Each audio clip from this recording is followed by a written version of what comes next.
moines ordinaires. Des moines ordinaires qui travaillent à la recherche pour le bonheur absolu, le nirvana. Et les moines saints, ça veut dire après son décès, ils retrouvent la paix, la sérénité.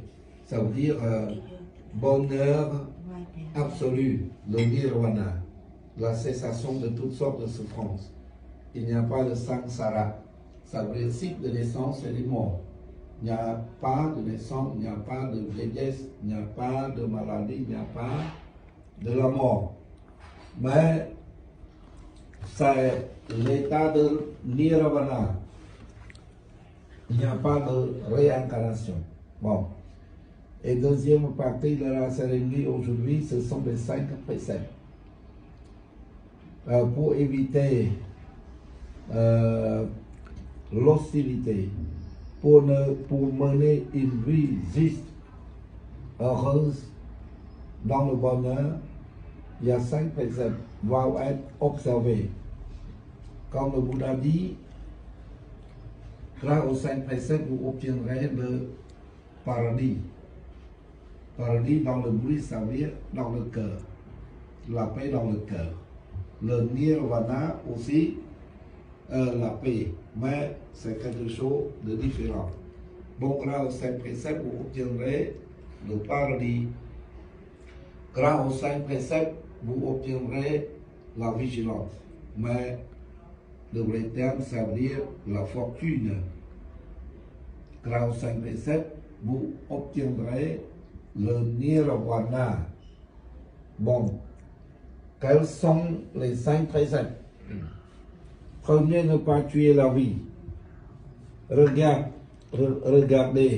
à l'est, il y a des êtres vivants. Au sud, l'ouest, le nord, Nabi et Zahir, toutes directions. Ne jamais faire blesser la vie de tous les êtres. Nous sommes êtres humains. Nous sommes des êtres du monde. Il faut vivre ensemble avec la compassion. Vivre comme frères et sœurs. Selon l'enseignement du Bouddha, ce n'est pas important d'être bouddhiste. Ce n'est pas important d'être chrétien ou n'importe quelle confession. L'important, c'est de vivre ensemble comme frères et sœurs. Avant de se quitter, vivre en paix. Voilà. Ça, de ne jamais tuer la vie. Mais protéger la vie. Respecter la vie. Et deuxième précepte, c'est de ne pas voler, s'abstenir de voler les biens des autres. Soit dans le vide. Mais lorsqu'on consomme de drogue, ça veut dire la vie, ce n'est plus belle. La vie est moins importante. Mais avec l'intoxicant ou même des boissons alcoolisées, si possible, éviter. Voilà, ne pas consommer des drogues. C'est très important. Et maintenant, cette troisième étape, c'est de transmettre les mérites en faveur des amis des femmes, des ancêtres, les parents, les amis et les êtres qui ont nous quittés, voilà, qui ont décédé. Il faut propager notre compassion, notre tolérance. Nous allons réciter des sutras. Pour le Pansula, c'est une méditation verbale pour transmettre les mérites. La méditation est très importante pour le bouddhisme. Il y a des pratiqueurs, il y a des gens qui pratiquent en fond de la méditation, comme le Bouddha qui pratique durant près de 6 ans. Il mange peu, il dort peu, et dans le grotte. Actuellement se trouve dans l'état de Bihar, en Inde. Durant près de 6 ans, il devient très très maigre parce qu'il dort peu, il mange peu. Il pratique à fond la méditation.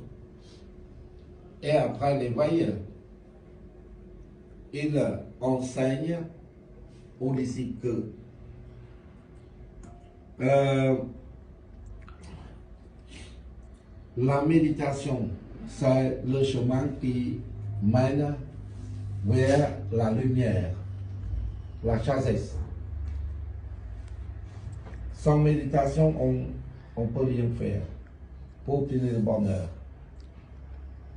Et en disant que, par exemple, organiser une fête comme aujourd'hui, nourrir 100 hommes ordinaires, ce n'est pas comme nourrir un seul homme de bien.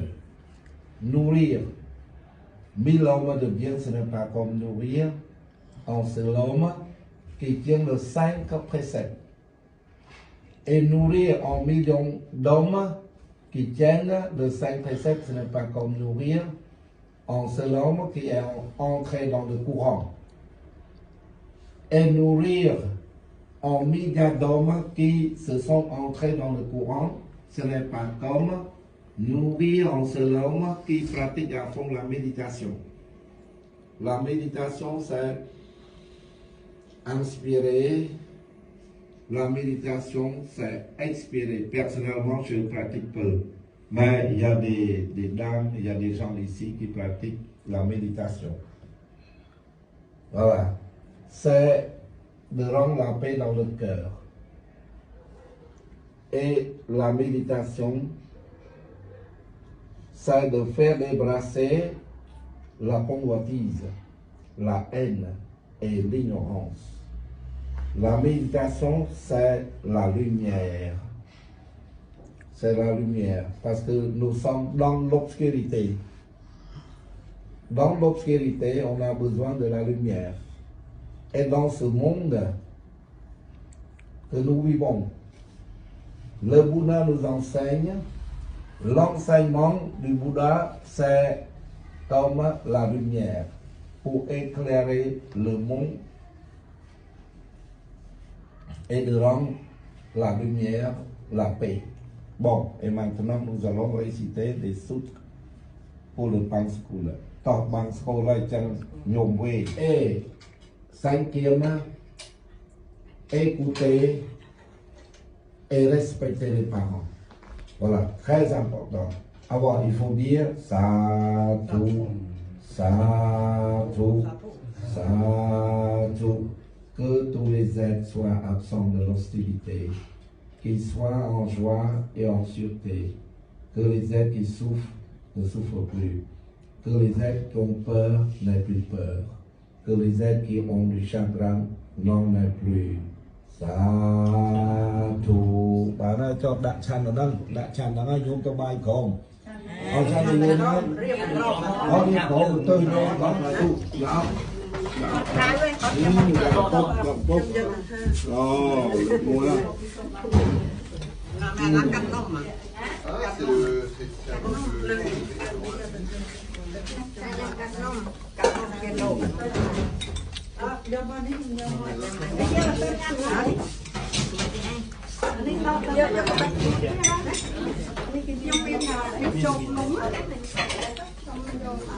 Đã lơ ní đâu ổn đã lơ nó đã lơ à có là tơ nút ọt bằng này hết ra đây đây chăm dương là tơ đi chen hả anh đi bộ đó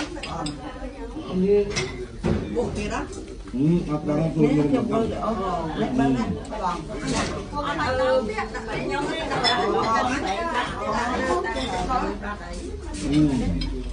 lái không mà ra nó không tắt nước tay nhá anh chà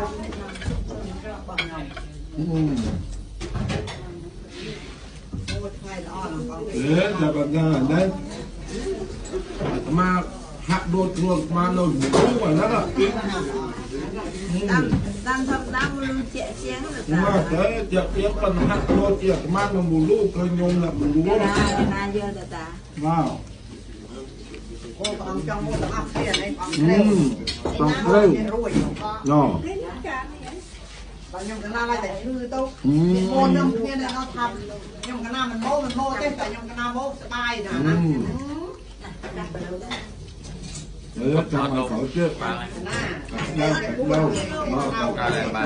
เราหมด làm cha anh ăn bị mùi anh ấy to con bên tay tôi mau mùi to này